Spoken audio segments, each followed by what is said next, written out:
Subscribe பண்ணாதவங்க நம்ம சேனலை சப்ஸ்கிரைப் பண்ணிக்கோங்க. வாங்க கதைக்குள்ள போகலாம்.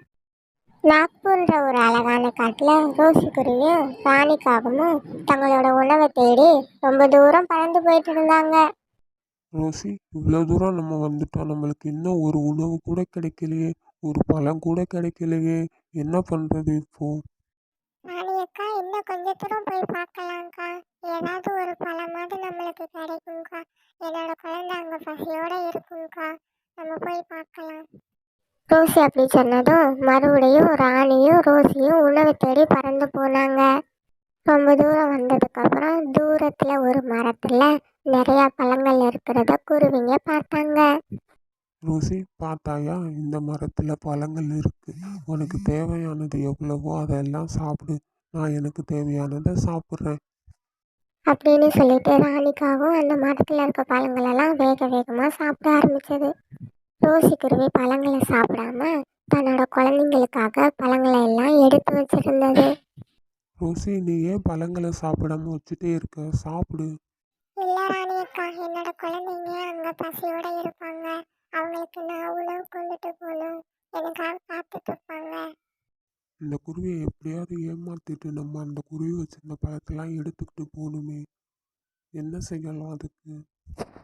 அப்படின்னு யோசிச்சக்காகவும் குருவியை பார்த்து இப்படி சொல்லிச்சு.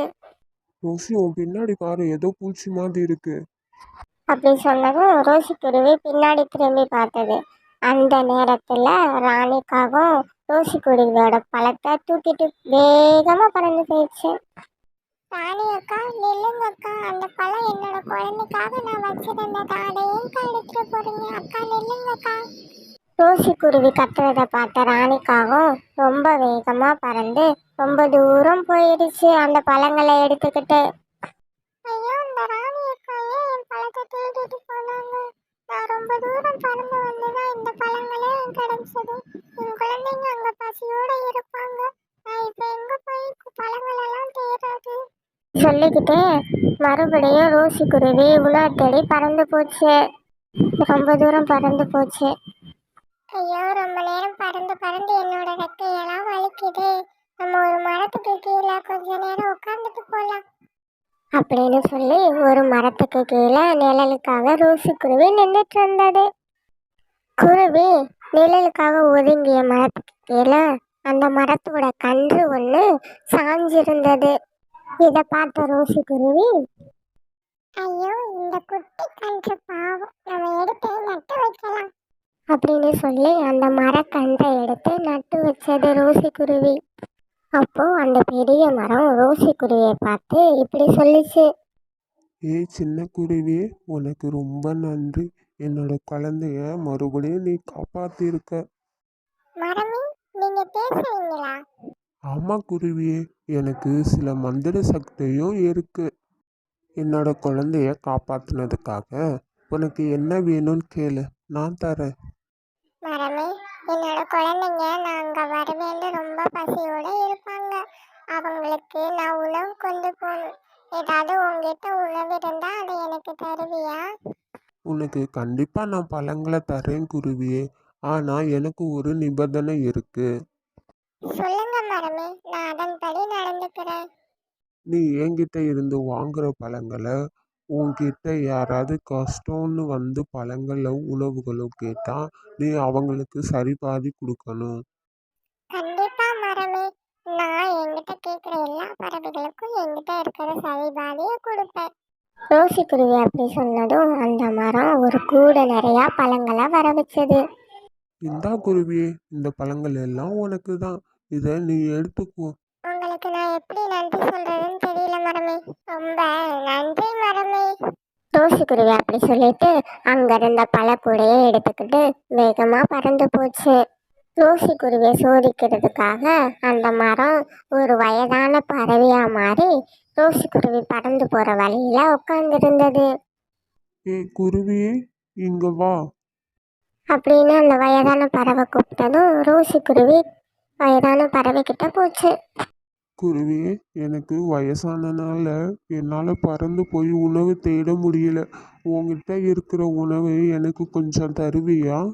கண்டிப்பா நான் உங்களுக்கு பழங்களை தரேன் அப்படின்னு சொல்லிட்டு ரோசிக்குருவி தன்னோட குழந்தைக்கு 2 பழங்களை மட்டும் எடுத்துக்கிட்டு மீதமுள்ள பழங்களை எல்லாம் அந்த வயதான பறவைக்கிட்ட கொடுத்துட்டு போச்சு. ரோசிக்குருவிக்கு பழங்கள் இந்த மரத்துலேருந்து கிடைக்கிறதெல்லாம் கேள்விப்பட்ட ராணிக்காவும் கோரிக்காங்கிட்ட இப்படி சொல்லுச்சு. கோரி, அந்த ரோசி குருவி ஏதோ மரத்துல இருந்து பழங்களை வாங்கிட்டு வந்து எல்லா பறவைகளுக்கும் கொடுக்குதாம். ஏழை பறவைங்களுக்கெல்லாம் கொடுக்குதாம். இதை நீ கேள்விப்பட்டையா? ஆமா ராணி, நானும் இதை கேள்விப்பட்டேன்.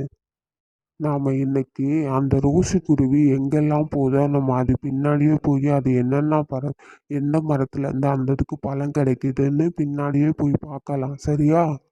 அப்படின்னு சொன்ன 2 காகங்களும் ரோசிக்குருவி வர்றதுக்காக ஒரு மரத்து பின்னாடி 2 காகங்களும் ஒளிஞ்சு பார்த்துட்டு இருந்தாங்க.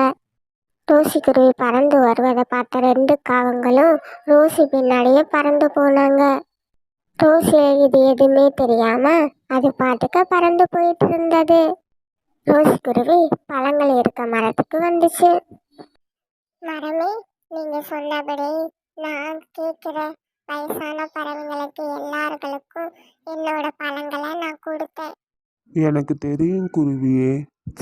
இன்னைக்கும் உங்க பழங்களை எனக்கு தருவீங்களா மரமே? கண்டிப்பா குருவியே, நான் உனக்கு நிறைய பழங்களை தருவேன். அப்படின்னு மரம் சொன்னதும் மறுபடியும் கூட நிறைய பழங்களை வர வச்சது. அந்த பழங்களை எடுத்துக்கிட்டு ரோசி குருவியும் சந்தோஷமா வீட்டுக்கு போச்சு. இதையெல்லாம் ராணிக்காகமும் கோரிக்காகமும் ஒரு மரத்துக்கு பின்னாடி இருந்து ஒளிஞ்சு பார்த்துட்டு இருந்தாங்க. உடனே காங்கள் 2 பேரும் அந்த மரத்துக்கிட்ட வந்தாங்க. மரத்தை பார்த்து இப்படி கேட்டாங்க. மரமே, இங்க வந்த ரோசி குருவி தான் எங்களை உங்ககிட்ட அனுப்புச்சு. நீங்க பசின்னு வர பறவைங்களுக்கு பழங்களை தருவீங்களாமே. எங்களுக்கு ரொம்ப பசிக்குது மரமே. உங்ககிட்ட இருக்கிற பழங்களை எங்களுக்கு கொஞ்சம் தாங்கலை. இந்த காடு முழுவதும் எந்த உணவுமே எங்களுக்கு கிடைக்கல. கண்டிப்பா காங்களா, நான் உங்களுக்கு பழங்களை தரேன். ஆனா எனக்கு ஒரு நிபந்தனை இருக்கு. நீங்க எடுத்துட்டு போன பழங்களை வழியில யாரு கேட்டாலும் அவங்களுக்கு நீங்க பழங்களை தரணும். கண்டிப்பா நாங்க பழங்களை தருவோம் மரமே. காங்கள் அப்படி சொன்னதும் மரம் 2 கூட நிறைய பழங்களை காங்களுக்கு கொடுத்துச்சு. காங்கள் 2 பேரும் அந்த 2 பழக்கூடைய எடுத்துக்கிட்டு ரொம்ப சந்தோஷமா பறந்து போயிட்டு இருந்தாங்க. உடனே மரம் ஒரு வயதான பறவையா மாறி காங்கள் 2 பேரும் போற இடத்துல நின்றுட்டு இருந்தது. காங்களா, எனக்கு வயசாயிடுச்சு. என்னால பறந்து போய் உணவை தேட முடியல. உங்ககிட்ட இருக்கிற பழங்களை எங்களுக்கு கொஞ்சம் தருவீங்களா? பறவையே, இந்த காடு முழுக்க கஷ்டப்பட்டு நாங்கள் பழங்களை தேடிட்டு வந்தா அதை நீங்கள் கேட்பீங்களா? எங்களுக்கே இந்த பழங்கள் பத்தாது, உங்களுக்கு வேற நாங்கள் பழங்கள் கொடுக்கணுமா? எங்ககிட்ட எந்த பழங்களும் இல்லை. இது எங்கள் 2 பேத்துக்குமே சரியா இருக்கும். அப்படின்னு சொல்லிட்டு காங்கள் 2 பேரும் அங்கிருந்து பறந்து வீட்டுக்கு போயிட்டாங்க. வீட்டுக்கு போன 2 காங்களும் தங்களுக்குள்ள இப்படி பேசிக்கிட்டாங்க. கோரி, இன்னைக்கு நல்ல பழங்கள், இன்னைக்கு நம்மளுக்கு நல்ல சாப்பாடு. எவ்வளோ பழங்கள் நம்ம இஷ்டத்துக்கு சாப்பிடலாம். ஆமா ராணி, நானும் இதை நினைச்சு கூட பார்க்கல. நல்லா சாப்பிடலாம் வா. அப்படின்னு 2 காங்களும் பேசிட்டு இருக்கும்போது அந்த 2 பழக்கூடைகளும் மாயமா மறைஞ்சு போயிடுச்சு. ஐயோ ராணி, என்ன இது, பல கூட மறைஞ்சு போயிடுச்சு. ஆமா கோரி, நான் எவ்வளவு சந்தோஷமா இந்த பழங்களை சாப்பிடணும்னு நினைச்சேன்.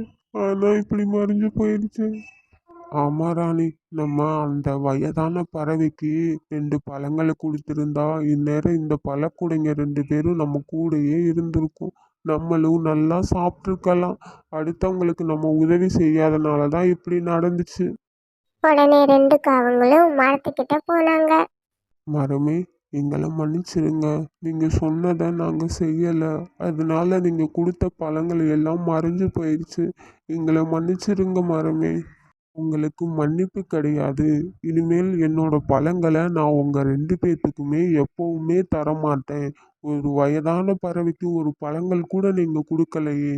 அப்படி சொன்னதும் காங்கள் 2 பேரும் அங்கிருந்து சோகமா பறந்து போனாங்க. குழந்தைங்களா, இந்த கதையில இருந்து நம்ம என்ன தெரிஞ்சுக்கிறோம்னா, நம்ம கிட்ட இருக்கிற கொஞ்சம் உணவை கூட அடுத்தவங்களுக்கு கொடுத்து உதவி செய்யணும். அதுதான் நல்லது. அப்பதான் நம்மளுக்கு கிடைக்க வேண்டிய எந்த பொருளும் நம்ம கிட்ட வந்து சேரும். குழந்தைங்களா, இந்த கதை உங்களுக்கு பிடிச்சிருந்தா நம்ம சேனலை சப்ஸ்கிரைப் பண்ணிக்கோங்க அண்ட் லைக் பண்ணிக்கோங்க. Thank you so much. இந்த கதை உங்களுக்கு பிடிச்சிருந்தா சப்ஸ்கிரைப் பண்ணுங்க, லைக் பண்ணுங்க, ஷேர் பண்ணுங்க.